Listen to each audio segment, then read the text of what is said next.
Hello, it is Mike. It is Tuesday, which means it is time for Tuesday, which is something that the Horrorman created, where you talk about your top two horror movies of any given year. Sorry, my cat is like clawing into my bag here. Um, so yeah, this year's 1982, which was kind of tough. Not quite as tough for me as 81 was, or even 80.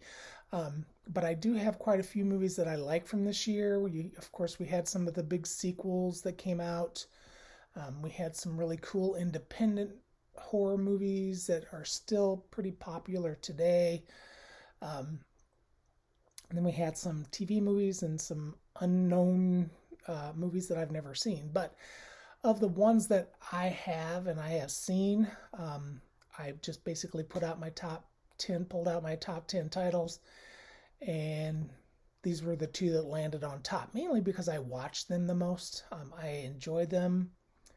Not that I don't enjoy all of them, the horror movies that I own, but these two kind of float to the top for me for this particular year. So, number two for me is Death Valley. This, of course, is set in a desert location. And what we have is the young man from A Christmas Story and his family are on a little trip, and they stop at this inn hotel kind of place in Death Valley, and little little do they know that there's a killer who is stalking people and eventually goes after the little boy. I think the reason that I like this movie, one, is the setting. I think that the whole moody inn, it's kind of one of those places that's a little bit dark, but you know exists because you've been in those places before. And just some of the detail that they put into this movie, really enjoyed it. I loved the tense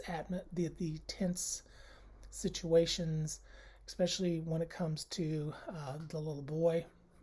Very good, interesting movie. Give it a watch. And for me, number one ends up being Season of the Witch, Halloween 3. I love that movie. Um, I love the fact that they were trying to take the Halloween franchise into a different direction. They killed Michael off in part two, so this was a good segue into creating more Halloween movies that centered around different types of horror. I love the lead character. Um, all the stuff that goes on at the plant. Just a very unique concept. The whole idea of somebody killing all the kids that they can with masks is pretty darn frightening. Of course, the whole Stonehenge or whatever that aspect was kind of silly, but I thought the deaths were really cool, really brutal in this one. The whole eye thing in the hospital just about did me in. The poor lady who gets zapped with the little icon, the little chip, whatever it was. Down to the part with the heroine of the movie, which was, I truly at first did not catch that. I thought for sure she was, one of us, but turns out she wasn't. But so yeah, those are my top two for Tuesday of 1982: Death Valley and Halloween 3: Season of the Witch. Thanks, guys. Talk to you next week.